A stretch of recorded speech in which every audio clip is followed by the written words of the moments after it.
How to fix something went wrong error on Adobe. Hello everyone, welcome back into the channel. In this video today, I'll guide you through the steps and how you can fix something went wrong error popping up on Adobe.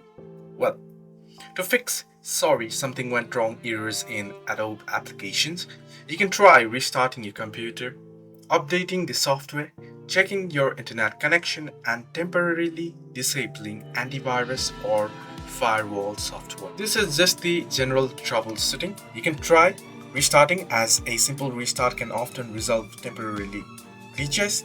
You can check your internet connection, ensure you have strong internet connection or you are connected to the internet. You can also update the application. Make sure you are running the latest version of the Adobe software. You can check for Adobe server issues. If the error persists, it could be an issue on Adobe's end, so check their website for any known problems or service outages. So hope this video helped you. Do like and subscribe, and do not forget to leave comments down below if you have any further issues.